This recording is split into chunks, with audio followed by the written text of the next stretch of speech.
It's a question people have asked for as long as there have been people. Are human beings inherently good? Are we born with a sense of morality? Or do we arrive blank slates, waiting for the world to teach us right from wrong? Or could it be worse? Do we start out nasty, selfish devils who need our parents, teachers, and religions to whip us into shape? The only way to know for sure, of course, is to ask a baby. But until recently, it's been hard to persuade them to open up and share their secrets. Enter the baby lab. This is the creature at the center of the greatest philosophical, moral, and religious debates about the nature of man, the human baby. They don't do much, can't talk, can't write, can't expound at length about their moral philosophies. But does that mean they don't have one? The philosopher Rousseau considered babies perfect idiots knowing nothing. And Yale psychologist Karen Wynn, director of the Infant Cognition Center here, the Baby Lab, says for most of its history, her field agreed. Didn't we just think that these creatures at 3 months and even 6 months were basically just little blobs? Oh, sure. I mean, if you look at them, they kind of look like little, cute little blobs, but they can't do all the things that an older child can. They can't even do the things that a dog or a pigeon or a rat can. No pulling levers for treats or running mazes for these study subjects, but they can watch puppet shows. Up goes the curtain. And Wynn is part of a new wave of researchers who have discovered seemingly simple ways to probe what's really going on in those adorable little heads. Up goes the curtain.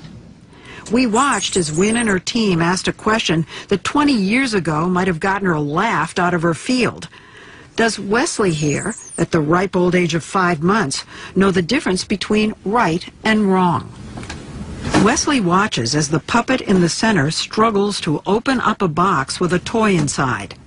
The puppy in the yellow shirt comes over and lends a hand. Then the scene repeats itself, but this time the puppy in the blue shirt comes and slams the box shut. Nice behavior? Mean behavior. At least to our eyes. But is that how a 5-month-old sees it? And does he have a preference? Leslie, do you remember these guys from the show? To find out, a researcher who doesn't know which puppet was nice and which was mean offers Wesley a choice. Who do you like? He can't answer, but he can reach. That one. Wesley chose the good guy, and he wasn't alone. That one. More than 3/4 of the babies tested reached for the nice puppet. That one. Wynn tried it out on even younger babies, 3-month-olds, who can't control their arms enough to reach.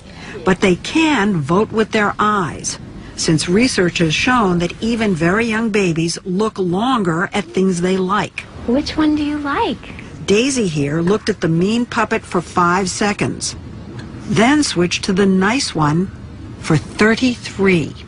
Babies, even at 3 months, looked towards the nice character and looked hardly at all, much shorter times, towards the unhelpful character. So basically, as young as 3 months old, we human beings show a preference for nice people over mean people. Study after study after study, the results are always consistently babies feeling positively towards helpful individuals in the world and disapproving, disliking, maybe condemning individuals who are antisocial towards others. It's astonishing.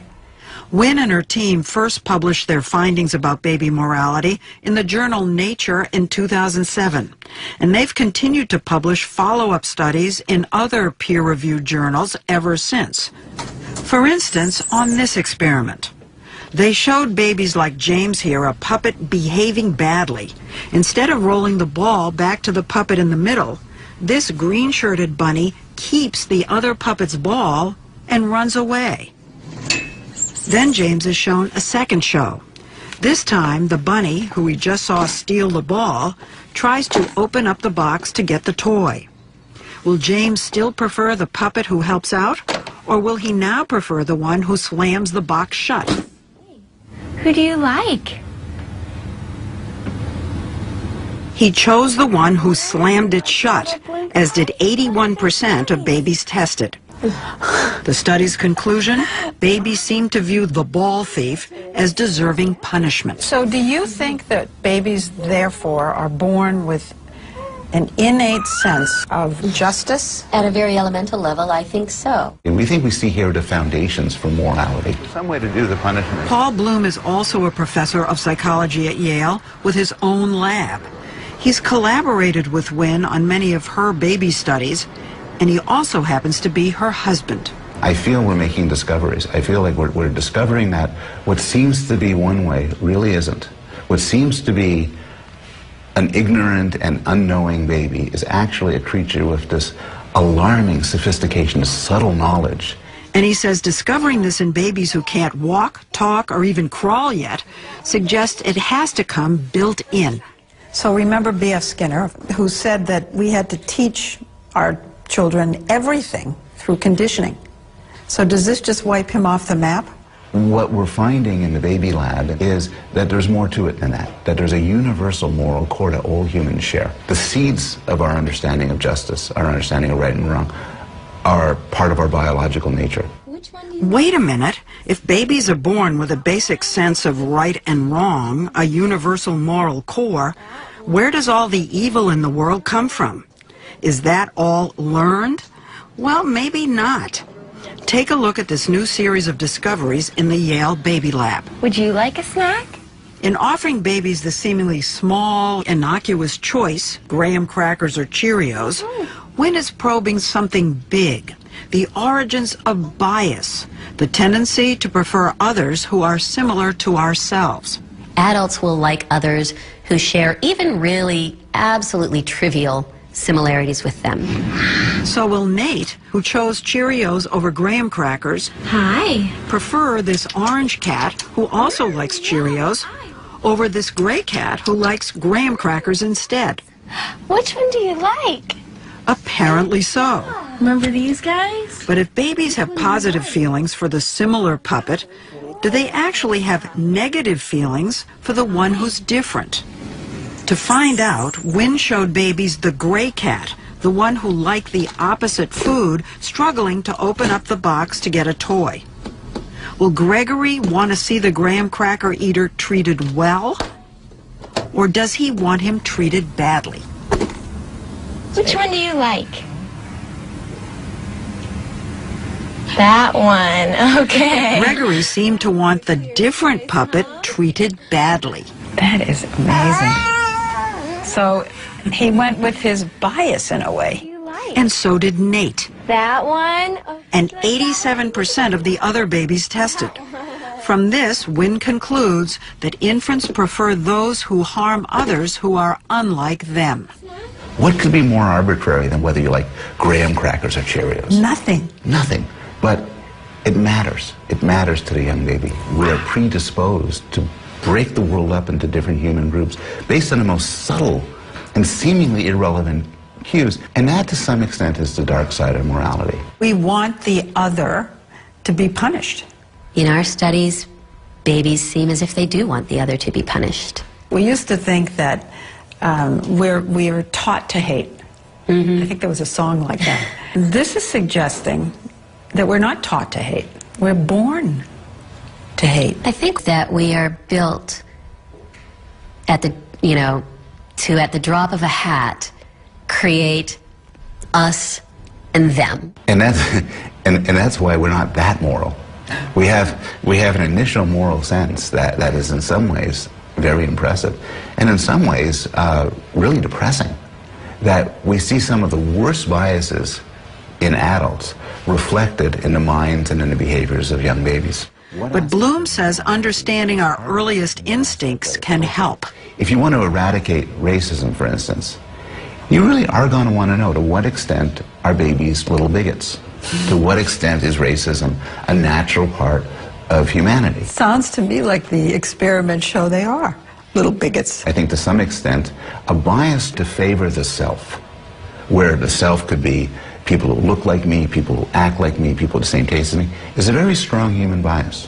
It is what one would expect from a creature like us who evolved through natural selection, but It has terrible consequences.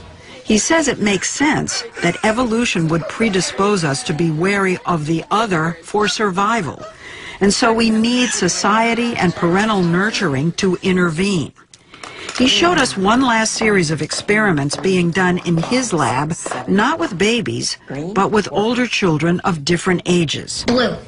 The kids get to decide how many tokens they'll get versus how many will go to another child they're told will come in later. I love coins. They're told the tokens can be traded in for prizes. So you can say green, and if you say green, then you get this one, and the other girl doesn't get any. Or you can say blue, and if you say blue, then you get these two, and the other girl gets these two. So, green. Green. The youngest kids in the study will routinely choose to get fewer prizes for themselves Green. just to get more than the other kid. I'll pick green. In some cases, a lot more. The youngest children in studies are obsessed with social comparison. So you get 7, she doesn't get any. Yay! They don't care about fairness. What they want is they want relatively more. But a funny thing happens as kids get older. Green.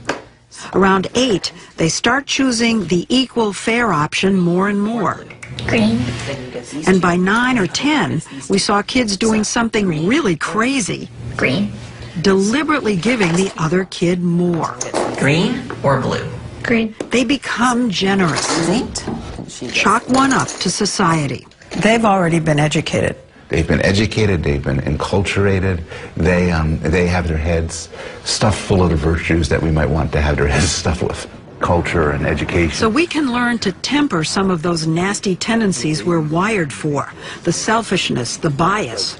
But he says the instinct is still there. When we have these findings with the kids who choose this and not this, Who do you like? the kids in the baby studies who favor the one who's similar to them, the same taste and everything, none of this goes away. I think as adults, we could always see these and kind of nod. Yeah.